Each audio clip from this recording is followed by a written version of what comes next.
Any summer holidays kannu? Call GT Holidays ku pannu. South India's #1 travel brand. Girias, இது நம்ம family. அன்புள்ள கிரியஸ் இது நம்ம ஃபேமிலி. கலக்கலான hospital drama hot star specials heart beat இப்போது உங்கள் டிஸ்னி பிளஸ் ஹாட் ஸ்டாரில். குட் பேட் அக்லி ஆதிக் ரவிச்சந்திரனோட அந்த கூட்டணி, இந்த கூட்டணியை ஃபர்ஸ்ட் நீங்கள் எப்படி பார்க்குறீங்க? ஆதிக் ரவிச்சந்திரன் வந்து அவ்வளோ மோசமான டைரக்டர்லாம் கிடையாது. இன்னைக்கு கிடைத்த இந்த வாய்ப்பை வந்து மிக சரியாக அவர் பயன்படுத்துவாருங்கிற நம்பிக்கை எனக்கு இருக்குது. ஏன்னா ஒரு பக்கம் மகிழ கம்பேர் பண்ணுறப்போ அவர் கொஞ்சம் இந்த வாய்ப்பை சரியாக பயன்படுத்தலையோங்கிற மாதிரிலாம் எனக்கு தோணுது. ஏன்னா இந்த படத்தினுடைய தலைப்பை பார்க்கும்போது தான் என்னடா இப்படி ஒரு தலைப்பு வச்சுட்டாங்களே, அஜித் ரசிகர்களுக்கே பிடிக்கல அந்த தலைப்பு. விடாமுயற்சி படத்தை பற்றியும் நம்ம பேசியாகணும். அந்த படம் இவ்வளோ தள்ளி போகிறதுக்கு காரணம் அஜித் அவர்களா இல்லை லைக்கா ப்ரொடக்ஷன்ஸா? லைக்கா நிறுவனம் தான், அஜித் கிடையாது. ஆரம்பத்திலேருந்தே அஜித் கிடையாது. ப்ரொடியூசர் வந்து சேஞ்ச் ஆக போகிறாங்க, மறுபடியும் போனி கபூர் இதை டேக் ஓவர் பண்ணுவார் அப்படின்ற மாதிரிலாம் பேசுகிறாங்களே, அது பார்த்தீங்களா? போனி கபூரே பயங்கர இங்கே வந்து மதுரை என்பட்டெல்லாம் கடன் வாங்கிட்டு இருந்தேன். அஜித் வந்து போனி கபூருக்கு டேட்டே கொடுக்க மாட்டார். என்ன காரணம் அப்படின்னா, வளர்ந்து வரும் நடிகர் கவின் அவர்கள், அவர் மேலே இப்போ சில பேர் குற்றச்சாட்டு வச்சுட்டு இருக்காங்க. என்னென்னா ஷூட்டிங்க்கு அவர் லேட்டாக வராரு, கேரவேனுக்குள்ளே தான் அதிகமாக நேரம் ஸ்பெண்ட் பண்ணுறாரு அப்படின்னு சொல்லிட்டு. அது உண்மையா? இல்லை, அது உண்மை தான். அதுக்கு அவர் ஒரு காரணம் ஒன்று சொல்கிறார்.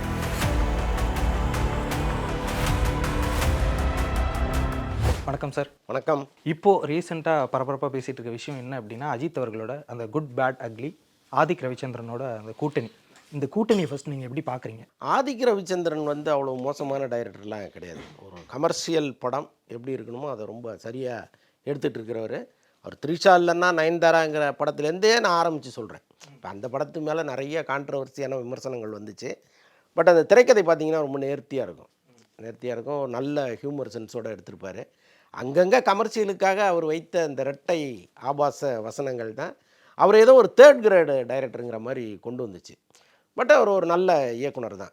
அதற்கப்புறம் வந்து அவருடைய மார்க் ஆண்டனிலாம் நல்லாவே தான் இருந்துச்சு. உங்களுக்கு அவ்வளோ பெரிய ஹிட் அந்த படம். ஆரம்பத்தில் ஒரு சின்ன குழப்பமாக இருந்தால் கூட அதுக்கப்புறம் தெளிவாக பிடிச்சி ஓடிக்கிட்டே இருக்கும் அந்த படம். ஸோ அந்த மாதிரி ஒரு ப்ராமிசிங்கான டைரக்டர் தான். அஜித் வந்து அவ்வளோ சும்மா அவர் போகிற போக்கில் தூக்கியில் அந்த வாய்ப்பை கொடுத்துடல. ஆதிக்குக்கும் நீண்ட நாள் கனவாகவே இருந்துச்சு, அஜித்தை வச்சு ஒரு படம் பண்ணணுங்கிறது ஒரு கனவாக இருந்துச்சு. அப்புறம் நேர்கொண்ட பார்வையில் நடிக்கும் பொழுது அவங்களுக்குள்ள ஒரு சின்ன பழக்கம் ஏற்பட்டு அதன் மூலமாக ஏதோ லைன் சொல்லி அப்படி தான் அவர் வந்திருக்கிறாரு. பட் இன்றைக்கி கிடைத்த இந்த வாய்ப்பை வந்து மிக சரியாக அவர் பயன்படுத்துவாருங்கிற நம்பிக்கை எனக்கு இருக்குது. ஏன்னா ஒரு பக்கம் மகிழ கம்பேர் பண்ணுறப்போ அவர் கொஞ்சம் இந்த வாய்ப்பை சரியாக பயன்படுத்தலையோங்கிற மாதிரிலாம் எனக்கு தோணுது. ஏன்னா இப்போ அஜித்து கிடச்சிருக்கிறாரு, இத்தனை மாதம் டேட்டு கொடுத்துருக்கிறாரு. அந்த டேட்டுக்குள்ளே நீங்கள் படத்தை எடுத்து கொடுத்தா தான் அவர் தொடர்ந்து ட்ராவல் ஆவார். இப்போ அஜித் மனதில் இடம் பிடிப்பதுங்கிறது மிகப்பெரிய டாஸ்க். அது எல்லாருக்கும் அமையறதில்லை. இப்போ எப்படி சிறுத்தை சிவா வந்து தொடர்ந்து 3 படம் அவருக்காக எடுத்தார். இப்போ வினோத் பார்த்திங்கன்னா அடுத்தடுத்து படங்கள் கொடுக்குறாருல. அப்போ என்ன நம்பிக்கையில் கொடுக்குறாங்கன்னா, நமக்கு அவங்க ஒரு கமிட்மெண்ட் கொடுக்குறாங்க, இந்த தேதிக்குள்ளே முடிச்சிடுறோம் சார் அப்படின்னா அந்த தேதிக்குள்ளே முடிச்சிடுறாங்க. ஸோ அந்த மாதிரி வந்து மகிழ் போவார்னு தான் நான் எதிர்பார்த்தேன். இன்னொரு 3 படம் மகிழ் கிடச்சிரும் அப்படின்னு நினச்சேன். நல்ல டைரக்டர். மகிழை வந்து நம்ம குறைவாலாம் மதிப்பிட முடியாது. பட் என்னென்னா அஜித்தை வச்சுக்கிட்டு அவர் வேகத்துக்கு அவர் போகாமல் விட்டாரோங்கிறது ஒன்று இருந்தது. அதனால தான் அவர் இன்னொரு இயக்குனரை டக்குன்னு பிளான் பண்ணி போகலாம் அப்படிங்கிற முடிவெல்லாம் எடுக்கிறாரு. பட் இந்த படத்தினுடைய தலைப்பை பார்க்கும்போது தான் என்னடா இப்படி ஒரு தலைப்பு வச்சுட்டாங்களே, அஜித் ரசிகர்களுக்கே பிடிக்கல அந்த தலைப்பு. இன்னும் கொஞ்சம் பெட்டராக வச்சுருக்கலாமே. இன்னொன்று அஜித் வந்து அவருடைய படங்கள் எல்லாமே தமிழில் தலைப்பு இருக்கணும்னு நினச்சி பண்ணுவார் அவர்.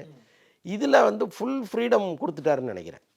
இல்லைன்னா வந்து இப்படி ஒரு தலைப்புக்கு அவர் வந்து சம்மதம் சொல்லியிருக்கவே மாட்டார். ஏதோ ஒரு தலைப்பு, இந்த தலைப்புக்கும் கதைக்கும் ஏதோ ஒரு நெருக்கமான தொடர்பு இருக்குது. ஸோ அது மாதிரி இருந்தால் தான் இந்த தலைப்பை அனுமதிச்சிருப்பார் அவர். அப்போ ஏதோ ஒன்று இருக்குது. அது நமக்கு என்ன ரொம்ப ஆரம்ப கட்டத்தில் இருக்கிறதுனால எல்லாரும் கதை இதுதாங்கிறாங்க, அதுக்குள்ளே நடக்க போகிறது இது அதுன்னெலாம் சொல்கிறாங்க. பட் ரொம்ப கவனமாக இருக்கார் ஆதிக் ரவிச்சந்திரன். இப்போ அவர் தரப்புலேருந்து அவருக்கு நெருக்கமானவர்கள் சில பேருக்குலாம் நான் ஃபோன் பண்ணேன். சார் என்ன வேணாலும் அவர் பேசுவார் சார், படத்தை பற்றியோ கதையை பற்றியோ வாயவே திறக்க மாட்டேங்கிறாரு அப்படின்னு சொல்கிறாங்க. ஸோ அந்தளவுக்கு அவர் வந்து எங்கேயாவது நம்ம முணுக்குன்னு பேசினா கூட அது வெளியில் போயிடுங்கிறதுல ரொம்ப கவனமாக இருக்கார். அப்போ மற்றவர்கள் பேசுகிறது என்னென்னா ரொம்ப ஒரு யூகத்தின் அடிப்படையில் 3 இடத்துல நடிக்கிறார் அஜித்து இப்படிலாம் சொல்லிகிட்டு இருக்காங்க. பட் எதுவுமே உண்மை கிடையாது. எல்லாமே ரொம்ப அமிக்கபுளாக வச்சுருக்கிறார் ஆதிக்கு. எப்போ ஷூட்டிங் போகிறாங்களோ அங்கேருந்து கசிய ஆரம்பிச்சிடும். இப்போ அஜித் அவர்களோட நடவடிக்கைகளை பார்க்கும்போது அவர் பல சென்டிமெண்ட்ஸ்லேருந்து வெளியே வந்துட்டாரோன்னு தோணுது. இந்த சென்டிமெண்ட்லேருந்து வெளியே வந்துட்டாரு, தமிழ் வார்த்தைகள் இல்லாமல் இங்கிலீஷ் டைட்டில் வைக்கிறாரு, தெலுங்கு ப்ரொடக்ஷன் ஹவுஸுக்கு போகிறாரு.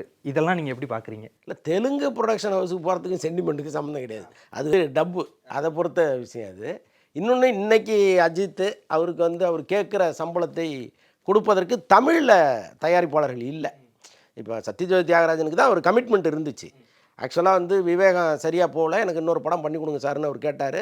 இன்னொரு படம் இவர் பண்ணித்தரத்துக்கு தயாராக இருக்கார். ஆனால் ஒரு சம்பளம் ஒன்று கேட்பார்ல, அந்த சம்பளத்தை கொடுப்பதற்கு தியாகராஜன் தயாராக இல்லை. அவர் ஒரு கணக்கெல்லாம் போட்டு பார்த்தா ஐயோ அது ஒர்க் அவுட் ஆகாது சார் அப்படிங்கிறாரு. அதுக்கப்புறம் தான் தெலுங்கு தயாரிப்பாளர்கள் உள்ளே வராங்க.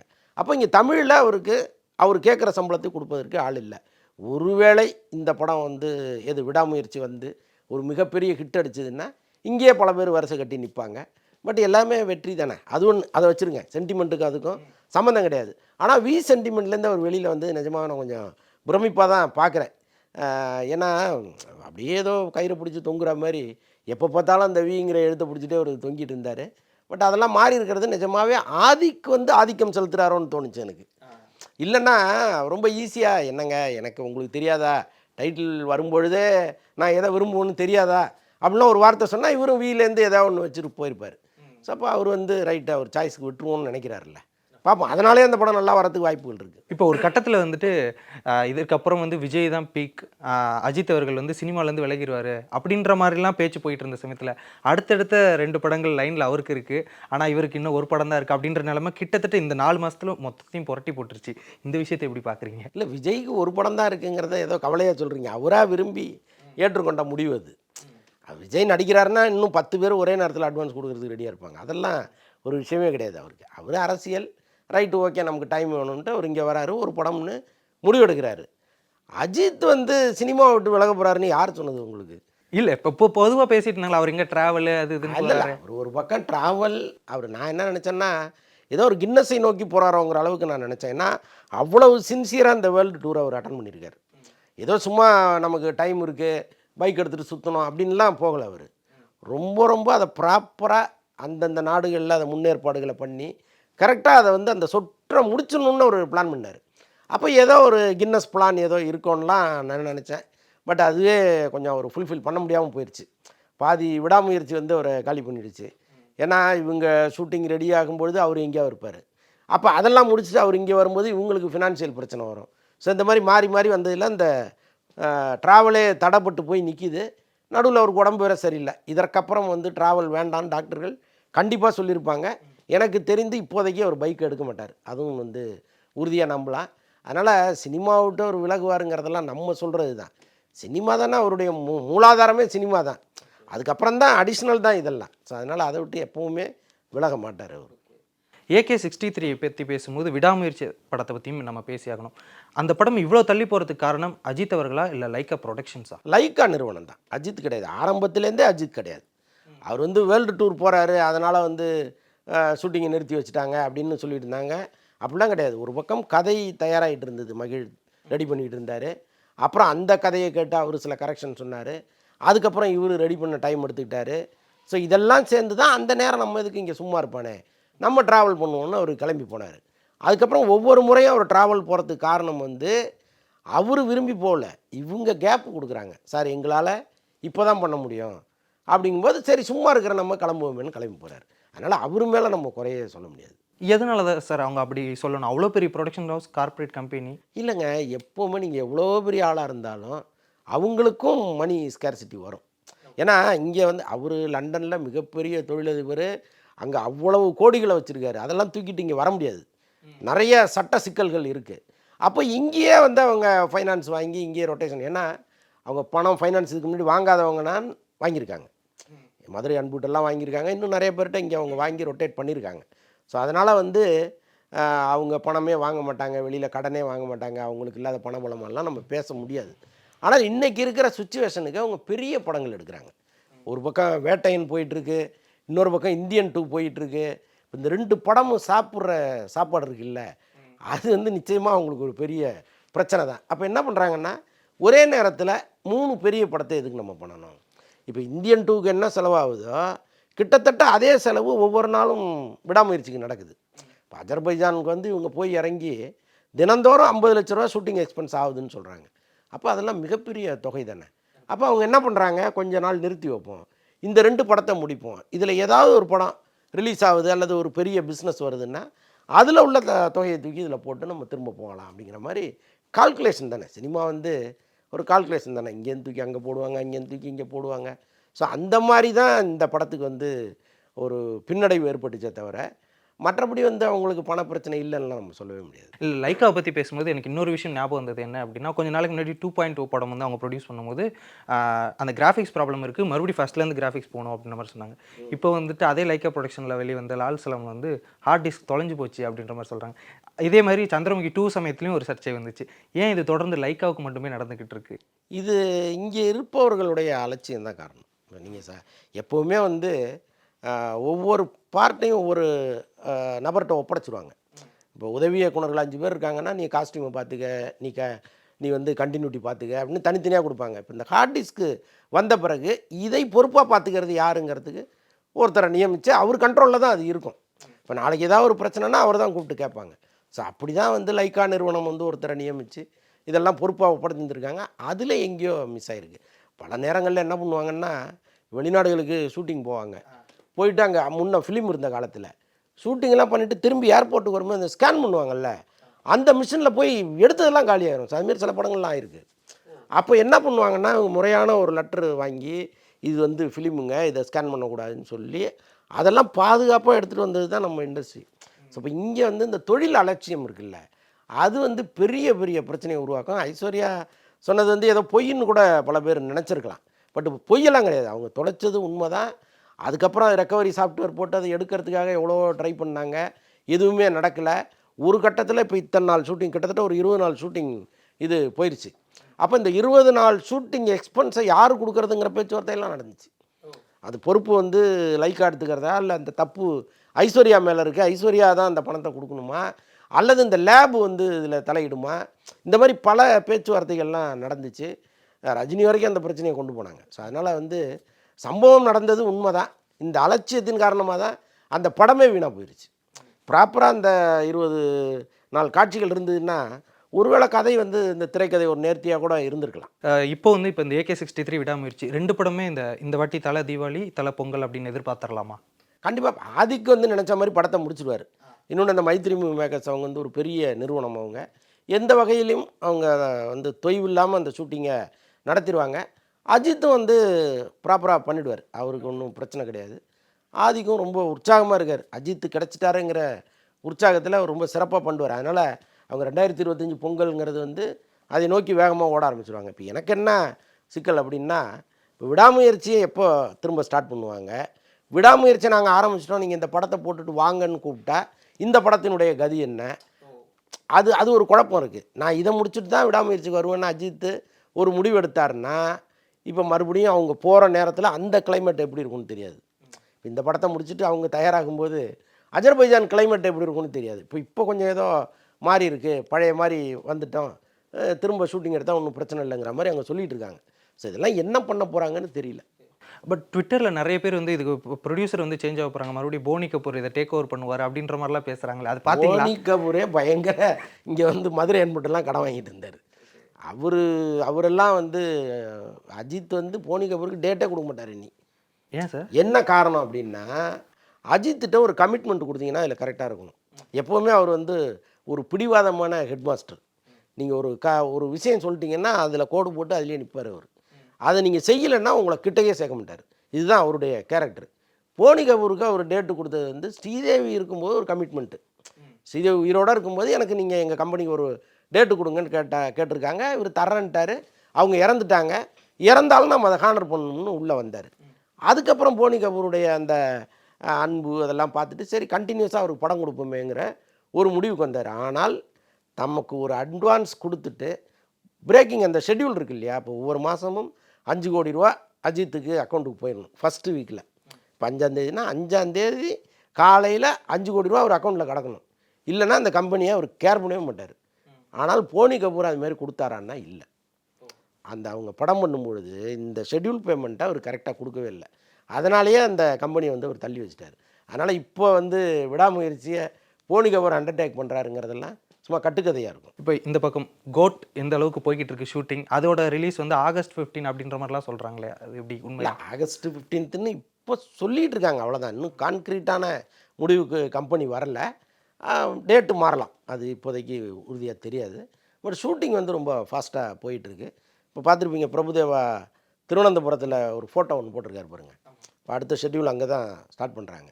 திருவனந்தபுரத்தில் ஒரு கேலரி, ஒரு பெரிய இந்த இப்போ இலங்கையில் வந்து கிளைமேக்ஸ் எடுக்கணும்னு நினச்சாங்க இல்லையா, அதை வந்து இங்கே எடுக்க போகிறாங்க அவங்க திருவனந்தபுரத்தில். ஸோ அதுக்கான வேலைகள் நடந்துகிட்ருக்கு. அடுத்து அவரோட படத்தை வந்து ஆர்ஜே பாலாஜி அவர்கள் பண்ண போகிறாரு அப்படின்ற மாதிரி ஒன்று சொல்கிறாங்களே, அது? இல்லை, ஆர்ஜே பாலாஜி கதை சொன்னார். பட் விஜய்க்கு வந்து ஒரு டவுட் இருக்குதான். ஏன்னா பெரிய அனுபவம் இல்லாத ஒரு இயக்குனர் படம் பண்ணியிருக்கிறாரு. பெரிய பட்ஜெட் படம் பண்ணியிருக்காருன்னா இல்லை, ஒரு ஆவரேஜ் பட்ஜெட்டில் தான் அவர் படம் பண்ணியிருக்காரு. இப்போ இவரை நம்பி நம்ம போனோம்னா ஒரு ஷூட்டிங்கில் ஹேண்டில் பண்ண முடியுமா இதெல்லாம் அப்படிங்கிறது ஒன்று இருக்குது. இன்னொன்று வந்து விஜய் வச்சு படம் பண்ணோம்னா கொஞ்சம் ஆக்ஷன் பேஸ்டு படங்களாக பண்ண ஆளாக இருக்கணும். அது என்ன தான் நல்ல கதையை சொன்னால் கூட அதுலலாம் ஒரு அனுபவம் இருக்கணும்ல. ஸோ அதனால் வந்து ஆர்ஜே பாலாஜி வேணாங்கிற முடிவை அவர் எடுத்துட்டார். அதேமாதிரி கார்த்தி சுப்புராஜ்கிட்ட கதை கேட்டால் ஒரு கேங்ஸ்டர் படமாக இருக்குங்கிறதுனால அதையும் வேணான்னு தள்ளி வச்சுட்டாரு. திரிவிக்ரம்கிட்ட கதை கேட்டு வச்சுருக்காரு, இன்னும் ஃபைனல் பண்ணல. இதற்கிடையில் ஹச் வினோத் கதையை ஒரு ஃபைனல் பண்ணிட்டதா தகவல் வருது. அநேகமாக வந்து ஹச் வினோத் விஜய் காம்பினேஷனோட தான் போவாங்க. இப்போ இந்த ஜானர்லாம் வேணாம் அப்படின்னு சொன்னால் விஜய் அவர்கள் என்ன ஜானர் தான் எதிர்பார்த்துட்டு இருக்காரு லாஸ்ட் படமாக? இல்லைங்க, நீங்கள் வந்து இப்போ இந்த கேங்ஸ்டர் கதை வந்து கடைசியாக லியோவில் பார்த்தாச்சு. இதுக்கப்புறம் மறுபடியும் ஒரு கேங்ஸ்டர்னால் மக்களுக்கே போர் அடிக்கும். விக்ரம் வந்துச்சு, ஜெயிலர் வந்துச்சு, இப்படியே கேங்ஸ்டர்னு போனீங்கன்னா ஒரு கட்டத்தில் மக்களுக்கே கடுப்பாயிடுவாங்க. ஸோ அதனால் அவரும் கொஞ்சம் யோசிக்கிறார், வேறு மாதிரி போகலாமே அப்படின்ட்டு. பட் இது என்ன ஜானர்னு தெரியல. நிச்சயமாக கேங்ஸ்டர் கிடையாது. பொதுவாக அந்த ரசிகர்கள் அந்த கூட்டத்தை சந்திக்கிறது அப்படின்னா விஜய் அவர்கள், இப்போ அதை தொடர்ந்து வந்து சிவகார்த்திகேயன் அவர்கள் சந்திச்சிருக்காரு. இந்த பயணம் எங்கே வரைக்கும் போகும்னு நீங்கள் எதிர்பார்க்குறீங்க? இல்லை, நம்மளா எதுக்கு அதில் சாம்பிராணியில் புகை போடுவானே, அவருக்கே அந்த ஐடியா இல்லாதப்போ நம்ம எதுக்கு அதெல்லாம் போடணும், அது வேண்டாங்கிறேன்னா. இன்னொன்று, ஒரு நடிகர் ரசிகர்களை சந்திக்கிறதுங்கிறது வந்து ரொம்ப இயல்பான விஷயம், நிச்சயமாக சந்திக்கணும். ஏன்னா இவங்களுடைய சம்பளத்தை நிர்ணயிப்பதே அவங்க தான். ஒரு ஒரு ஹீரோவுக்கு தமிழ்நாடு முழுக்க ஒரு 300 தியேட்டர் 400 தியேட்டரில் படம் ரிலீஸ் ஆகுதுன்னு வைங்க. இந்த 400 தியேட்டரும் முதல் ஷோ ஃபுல்லாச்சுன்னா அவருடைய சம்பளம் இங்கே ஏறும். நீங்கள் அந்த முதல் ஷோவை ஃபுல்லாக்குறது யாருன்னா ரசிகர்கள் தான். அதுக்கான ஒரு கட்டுக்கோப்பான அமைப்பு இங்கே இருந்ததுன்னா நீங்கள் கவலையே பட வேணாம், அந்த முதல் ஷோங்கிறது கம்ப்ளீட்டாக தமிழ்நாடு முழுக்க ஃபுல்லாயிரும். இந்த அந்தஸ்துக்காக தான் ஒவ்வொருத்தரும் போராடுறாங்க. வெறும் ரசிகர் மன்றம் வச்சுருக்கோம், அவங்க பண்ணிவிடுவாங்க அப்படின்லாம் கிடையாது. உங்களுடைய வேல்யூ என்ன, அதுக்கேற்ற மாதிரி தான் இங்கே கட் அவுட் வைப்பான். இப்போ சிவகார்த்திகேயனுக்கு வைக்கிற கட் அவுட்டை ஜெயிக்கு வைக்க முடியாது இல்லை, ஜெயிக்க ரசிகர் மன்றம் இருக்குது தானே. ஸோ அப்படி கிடையாது. அதனால் இவங்க என்ன பண்ணுறாங்க, அந்த ரசிகர் மன்றத்தை மேலும் மேலும் ஸ்ட்ராங் பண்ணணும். இன்னொன்று, அவங்க கேட்குறது அதிகபட்சம் என்ன, ஒரு பவுன் நகை கொடுன்னா வந்து கேட்க போகிறாங்க கிடையாது, ஒரே ஒரு ஸ்டில் கொடுங்க சாருங்க போகிறான். அது ஒரு பெரிய வேலை கிடையாது. இப்போ சுதீப் இருக்கார் கன்னடத்தில், அன்றைக்கி சேரன் சார்கிட்ட பேசிட்டு இருந்தேன் டைரக்டர். அவர் சொன்னார், அவர் அடுத்து சுதீப்பை வச்சு படம் பண்ண போகிறார். இவர் கதை சொல்கிறதுக்காக போயிருக்காரு. அப்போ சுதீப் சொன்னாரா, சார் நான் என் ரசிகர்களை மீட் பண்ண போகிறேன், ஃப்ரீயாக இருந்தால் வாங்கலாம் போயிட்டு வருவோம் அப்படின்ட்டு இருக்காரு. போனால் சேப்பாக்கம் ஸ்டேடியம் மாதிரி ஒரு பெரிய ஸ்டேடியத்தை வாடகைக்கு எடுத்து ஆயிரக்கணக்கானவர்கள் வந்து உட்காந்துருக்காங்களாம். காலையிலேருந்து ஒருத்தராக தனித்தனியாக நின்று அவ்வளோ பேருக்கும் ஃபோட்டோ எடுத்து ராத்திரி 9 மணி வரைக்கும் எடுத்துகிட்டு தான் வீட்டுக்கு வந்தாரான் சுதீப்பு. எதுக்காக இதெல்லாம் செய்கிறாங்கன்னா அவங்களுக்கு ஒரு பிரதிபலன் அதில் இருக்குது. முழுக்க முழுக்க ஐயோ ரசிகன் ஏமாந்துருவானே, நம்ம அவனுக்காக போய் நிற்கணும்லாம் யாரும் நிற்க போகிறதில்ல. அதுக்கு பின்னால் ஒரு பெரிய சுயநலம் இருக்குது. அதைத்தான் சிவகார்த்திகேயன் பண்ணியிருக்காரு. சிவகார்த்திகேயன் மட்டும் இல்லை, எல்லா நடிகர்களும் அதுதான் பண்ணுறாங்க. அடுத்து வளர்ந்து வரும் நடிகர் கவின் அவர்கள், அவர் மேலே இப்போ சில பேர் குற்றச்சாட்டு வச்சுட்டு இருக்காங்க. என்னென்னா ஷூட்டிங்க்கு அவர் லேட்டாக வராரு, கேரவனுக்குள்ளே தான் அதிகமாக நேரம் ஸ்பெண்ட் பண்ணுறாரு அப்படின்னு சொல்லிட்டு. அது உண்மையா? இல்லை, அது உண்மை தான். அதுக்கு அவர் ஒரு காரணம் ஒன்று சொல்கிறார். அவர் தரப்பில் நம்ம வலைப்பேச்சில் பேசும்பொழுது அவர் தரப்புலேருந்து நமக்கு சில விளக்கங்களை சொன்னாங்க. அப்போ என்ன சொல்கிறாங்கன்னா, இப்போ காலையில் வந்து 10 மணிக்கு உங்களுக்கு ஷாட்டு சார் அப்படின்னு சொல்லிட்டாங்கன்னா அவர் 9 மணிக்கே வந்துடுறார் வித் மேக்கப்போட. நீங்கள் என்ன பண்ணணும், 10 மணிக்கு சொன்ன மாதிரி அவருக்கு ஷாட் வச்சிடணும். அப்படி வைக்காமல் 12 மணிக்கு அவரை கூப்பிட்டு நீங்கள் ஃபஸ்ட் ஷாட் வச்சிங்கன்னா அவருக்கு ஒரு கோபம் வரும்ல. அவரும் வந்து ஹிட்டு கொடுத்த ஹீரோவை மாறிட்டார். ஏதோ அறிமுக நிலையில் இருக்கிறவர்னா கூட சகிச்சுக்கிட்டு உட்காந்துருக்கலாம். அவரும் 2-3 ஹிட்டை கொடுத்துட்டார். அப்போ அவருக்கு ஒரு கோபம் வருது, நம்ம ஹிட்டு பட ஹீரோ தானே, நம்மளுக்கு 2 மணி நேரம் அவர் உட்கார வைக்கிறாரு அப்படின்ட்டு எப்போ ஷூட்டிங்கோ நான் அப்போ வரேன்னு போய் உட்காந்துக்கிறாரு. எனக்கு எப்போ ஷார்ட்டோ நான் அப்போ வர்றேன் அப்படின்னு உட்காந்துக்கிறாரு. அல்லது அந்த நேரத்துக்கு வர்றாரு லேட்டாக. ஸோ அதை வந்து ஆனாலும் என்னென்னா இப்போ நீங்கள் கால் ஷீட்டு என்ன கொடுக்குறீங்க? காலையில் 6 மணி அல்லது 8 மணி, சாயங்காலம் 6 மணி வரைக்கும் கொடுக்குறீங்களா? அதை ஹானர் பண்ணிவிடுங்கன்னு நான். அவர் எடுக்கிறாரு எடுக்கலை, அது வந்து அந்த நேரம்ங்கிறது நீங்கள் அவங்களுக்கு கொடுத்தது. மேக்கப்போட போய் உட்காந்துட்டிங்கன்னா யார் என்ன சொல்ல போகிறாங்க? ஸோ அதை செய்யணும். என்ன தான் நீங்கள் வந்து மழுப்பலான விளக்கங்கள்லாம் கொடுத்தா கூட அது நியாயம் கிடையாதுங்கிறது என்னுடைய கருத்து.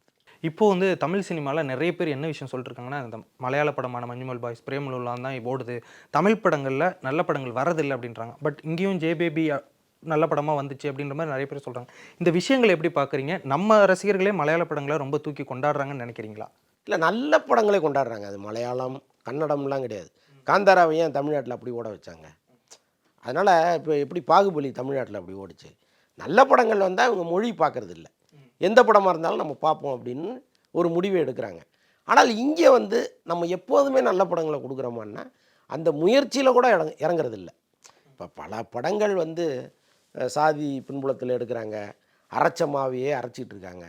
புதுசாக ஒரு தாட்டோடு நம்ம வர்றோம், ஒரு புது கருத்தை சொல்லுவோம். இப்போ பாருங்கள், குட் நைட்னு ஒரு படம், சாதாரண ஒரு கொரட்டை சம்பவம் தான். ஒரு கணவன் கொரட்டை விட்டால் மனைவியால் எப்படி சகிச்சிக்க முடியாதோ அவள் என்ன பண்ணுறா அப்படிங்கிறது தான் அந்த கதை. அது எவ்வளோ சுவாரஸ்யமாக ஒரு 2.5 மணி நேரம் சிரிக்க சிரிக்க ஒரு கதையை சொன்னாங்க. தமிழில் தானே வந்துச்சு. எவ்வளோ நல்ல படங்கள், சித்தா வந்திருக்கு, ஜெய்பீம் வந்திருக்கு, நிறைய படங்கள் தமிழில் வந்துக்கிட்டே தான் இருக்குது. இப்போ பார்க்கிங்லாம் என்ன மாதிரி படம் அது? வீட்டுக்கு வீடு நடக்கிற பிரச்சனை, காருக்கும் சண்டை நடக்கும், பைக்குக்கும் சண்டை நடக்கும், அவ்வளோதானே, பிரச்சனை ஒன்று தானே. ஸோ இதை நம்ம அன்றாடம் பார்க்குற பிரச்சனையை ஒரு கதையாக உருவாக்கி கொடுக்குறாங்க. அப்போ தமிழில் நல்ல படங்கள் வரலையான்னா வருது, ரொம்ப சொற்பமாக வருது. அதனுடைய ரேஷியோ ஜாஸ்தி ஆகும்போது நம்ம கம்பீரமாக வாங்க பார்ப்போம் அப்படின்னு கேரளாவோட மல்லு கட்டலாம். பட் அதுக்கான வாய்ப்புகளை இங்கே தயாரிப்பாளர்கள் தவற விடுறாங்களா, இயக்குனர்கள் தவற விடுறாங்களான்னு நமக்கு தெரியல. ஏன்னா நல்ல கதையோடு ஒருத்தர் வந்தாருன்னா தயாரிப்பாளர் அக்செப்ட் பண்ணணும். இப்போ அயோத்திங்கிற ஒரு படம் வருது, இந்த படம் ஜெயிக்குங்கிற நம்பிக்கை தயாரிப்பாளருக்கு முதல்ல வரணும். ஏன்னா நீங்கள் அதை கதையாக கேட்டிங்கன்னு வைங்களேன், இதில் என்ன இருக்குது, இது எதுக்கு நம்ம பண்ணணும்னு தோணும். ஆனால் அந்த கதையை அவர் படமாக பார்க்குறாரு தயாரிப்பாளர். ஸோ அதனால் வந்து அவர் நம்பிக்கை வைக்கிறாரு, அந்த படம் ஹிட் ஆகுது. ஸோ அந்த மாதிரி தயாரிப்பாளர்களுக்கும் அந்த பொறுப்பு இருக்குது, இயக்குனர்களுக்கும் நம்ம அரைச்சமாகவே அரைக்கக்கூடாது, புதுசாக ஒரு சிந்தனையோடு வரணுங்கிற எண்ணம் வரணும். இது ரெண்டும் என்றைக்கு ஒன்றா வருதோ அன்றைக்கி இன்னும் நம்ம கம்பீரமாக பேசலாம். நிறைய விஷயங்கள் பகிர்ந்துக்கிட்டீங்க. உங்களுடைய நேரத்திற்கும் கருத்திற்கும் நன்றி. நன்றி. இனி சம்மர் ஹாலிடேஸ் கண்ணு கால் ஜிடி ஹாலிடேஸ்க்கு பண்ணு. South India's number 1 travel brand. Girias, இது நம்ம family. அன்பு லக்ஸூரியஸ், இது நம்ம ஃபேமிலி. கலக்கலான hospital drama, hot star specials, heart beat இப்போது உங்கள் டிஸ்னி பிளஸ் ஹாட் ஸ்டாரில்.